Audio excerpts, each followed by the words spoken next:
बैठो। लेकिन पूर्ववासियों ने सुन लिया। पूर्ववासियों ने सोचा ये तो अभी बालक हैं, बच्चे हैं, और बच्चों की आंखों में होती है भूख। कई बच्चे हैं, इनकी आंखों में भूख है। हाँ कहा चिंता न करो, पहले तुम्ही से शुरुआत करेंगे, लाओ। वो सोच है 1-2 पीस खाएंगे, 1-2 पीस खाएंगे, बस काम खत्म, क्योंकि आंखों में भूख है।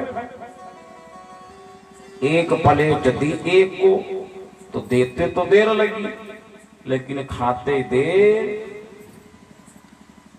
दूसरे को एक प्लेट दी, उसको भी देते देर लगी, खाते नहीं। तो नगरवासियों ने सोचा इसका मतलब 2-4 दिन का भूखे हैं ये बच्चे हैं, इसीलिए तो कहा ठीक है चिंता न करो, 2 पराठे लाए हैं, तो पहले तुम ही दोनों लोग खा लो। भोलेनाथ ने कहा फंस गए ये। अरे वो दोनों परात में जो भैया मिष्ठान खाना दे रही नहीं लगी, चटपट सीताराम कर गए। प्रवासियों ने कहा कहां तक खाओगे? कोई कोई आज भी बड़ा अहंकारी है, कहते हैं हमारे पास इतना पुदीना है, कहां तक खाओगे? खाओ। लेकिन खाने वाले कम थोड़ा ही होते हैं, वो सब खा जाए। अरे भैया प्रवासी फिर 2 थालों में लाए, लेकिन लाते देर लगी, खाते देर नहीं। लाते जाओ खाते जाओ, लाते जाओ खाते जाओ।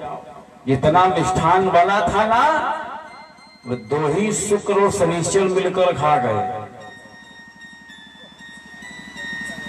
बिल्कुल विश्वास होगा कि हमने सोचा था ये तो बालक है, इंसान है? तो सारा 40 को ठान मिष्ठान बना था, सब दोनों अकेले खा गए, और पेट तो दमे नहीं है, पता नहीं जा कहां रहा। उन दोनों को गुस्सा आ गई, एक परात एक के ऊपर फेंक दी। और जिस समय फेंक दिया तो मालूम क्या हुआ?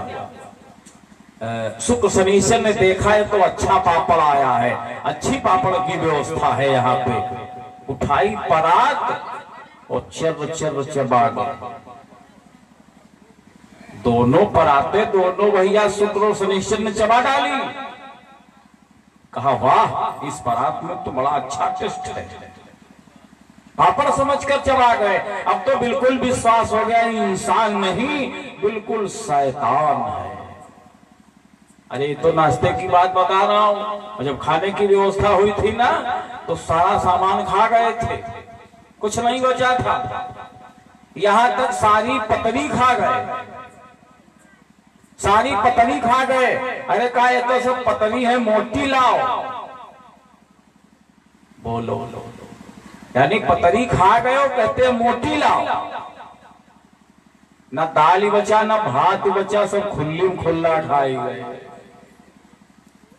और ऐसे बाराती जहां आ जाएंगे तहां सब तो खा जाएंगे, इज्जत बेइज्जत हो जाएगी।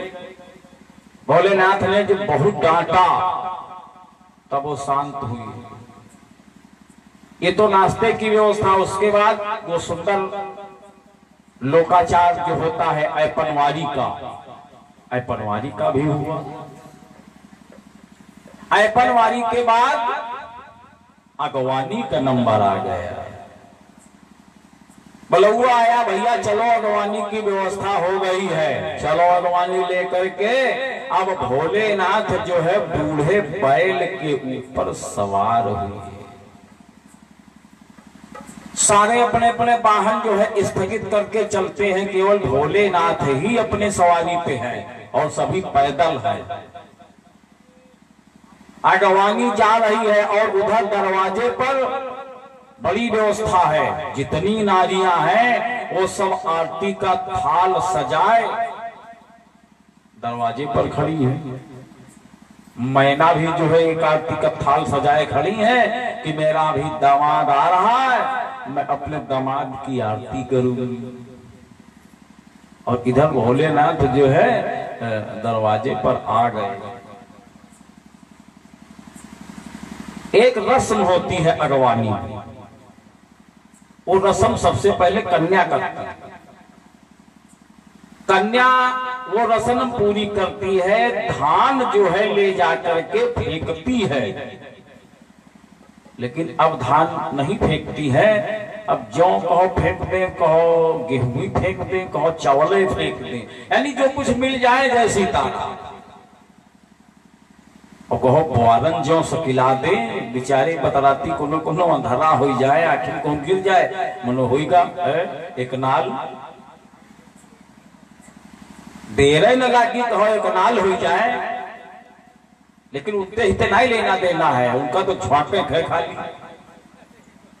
कन्या जो है धान फेंका करती थी, वो मतलब अवगत कराती थी लड़के को, कहती थी मैं हूं धान और तुम हो जौ, हम हैं धान और तुम हो जौ,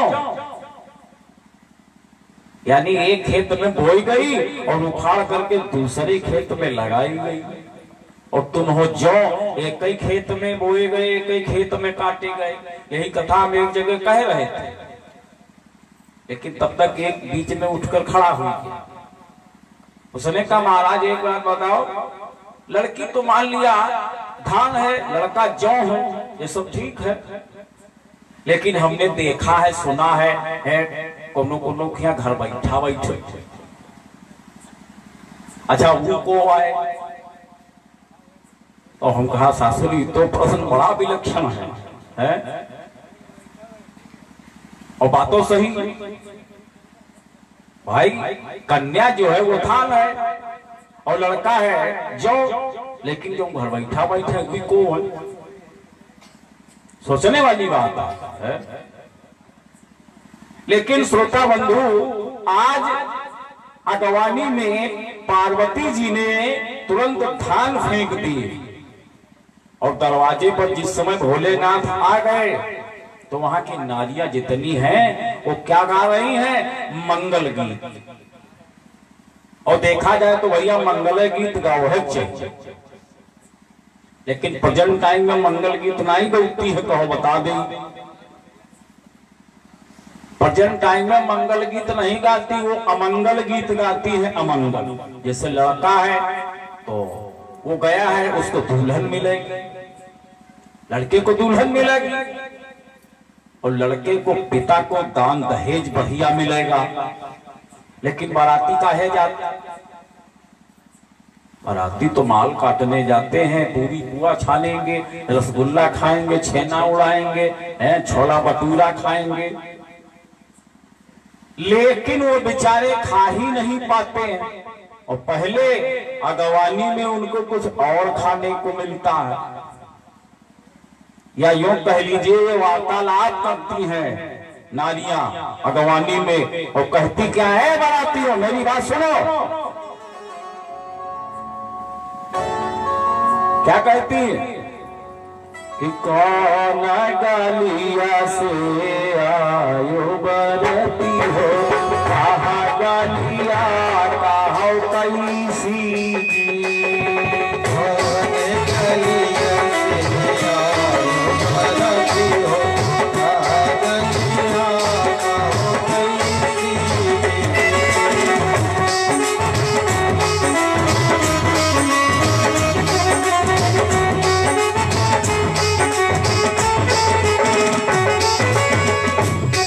कहते हैं कौन गली से आयो बरती हो, वह गलिया कहो कैसी जी,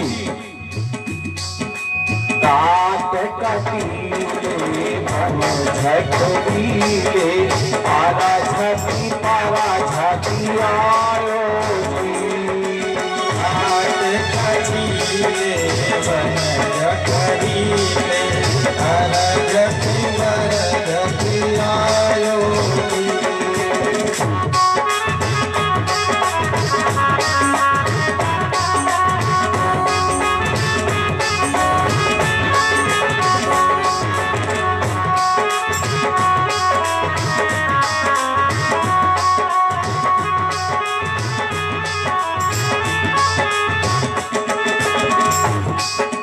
कहना है काट कटीले पल छठरीले, और अरझट परझट आयो जी, और तनको बाजा वाजा जो कमजोर है तो काट नहीं है, बाजा लाए कुड़मुड़िया जी। अरे लड़का बिहान आए हो और यह कथा नहीं कि बढ़िया बैंड बाजा करी रोज लाइट हो गया और कुड़मुड़िया। और वही के अलावा कहूँ नौवा तनको गड़बड़ है तो और आफत है। नौवा की उपाधि क्या दे रही है? कहती है नौवा लायो जैसे तेली का पौवा।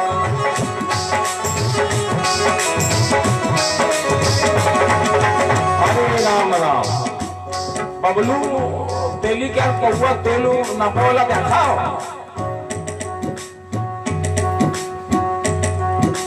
लेकिन भैया नौवा कहूँ बैठ रही है अगल बगल, कहाँ बैठ? इंडिया पाकिस्तान नहीं है कहा, राकेशो नहीं है, ये वैसी नौवा बैठे।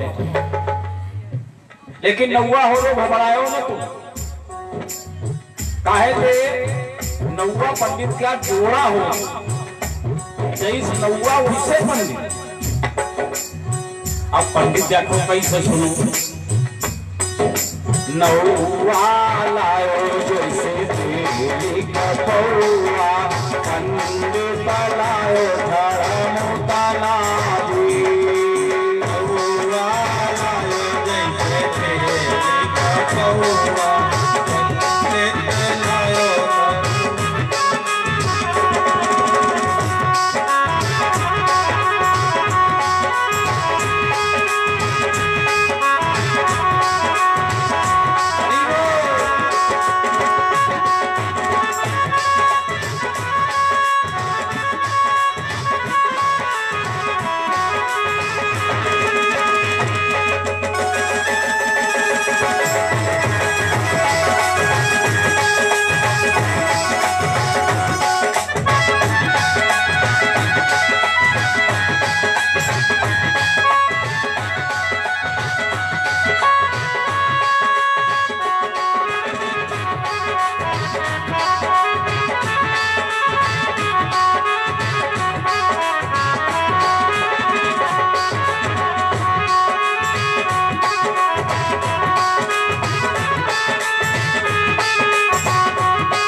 कहना है क्या कहती है, अब वो चैन नहीं है।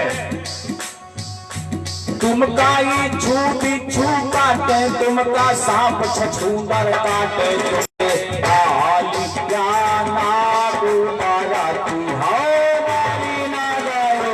तुमका इच्छू बिच्छू काटे, तुमका सांप छछूंदर काटे, तुमका कैसे कालियाना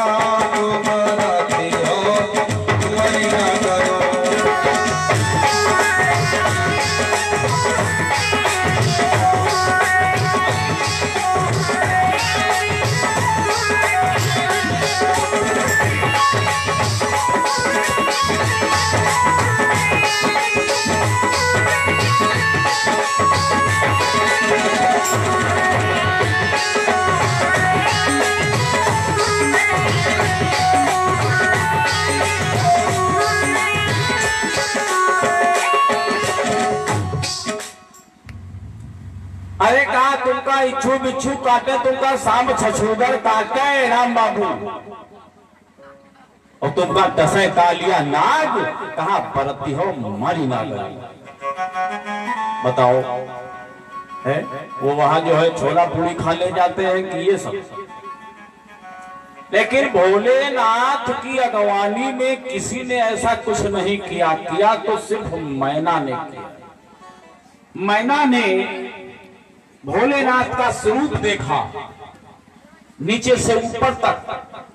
नारद जी ने बड़ा ही विनय किया, नारद जी ने बड़ा ही विनय किया। किससे? भगवान विष्णु जी से। लाइव चलाते हैं। भगवान श्री हरि विष्णु जी से बहुत निवेदन किया, कहा भगवान हमने राजा हिमांचल से बताया था कि दिगंबर भेषधारी इसका वर होगा। तो काम मैं क्या करूं? क्या 11,000 कहा आप अपने वाहन को धीरे से इशारा रुकाई दो तो काम हो जाए। मतलब कहा अपने वाहन को धीरे से इशारा कर दो तो एकदम से काम बन जाएगा। यही किया भगवान विष्णु जी ने अपने गरुड़ का इशारा किया। गरुड़ एकदम से भोलेनाथ के ऊपर मानो चढ़ बैठे और जहां चढ़े वहां जो नाग की लंगोटी लगी थी वो छूट गई। और जिस समय लंगोटी छूटी तो क्या हुआ मालूम? भोले बाबा दिगंबर भेष में आ गए। जितनी सखियां थी वो सब अपने अपने थालों को भागकर खड़ी हो गई। मैना भी थाल फेंक दिए और अंदर चली गई। भोलेनाथ ने देखा है तो सब भाग गई। अब यहाँ मैं अकेला नहीं रुक पाऊंगा। वो बेचारे जनवा से वापस आ गए और वो कहती क्या है मैना, काम मैं ऐसे के साथ में विवाह नहीं करूंगा।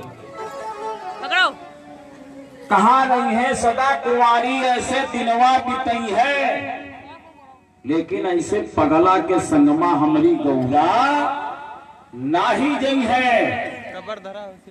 अरे अगनवा बसनवा जाके सर्प के गहनवा और देख देख डर गई है, लेकिन ऐसे पगला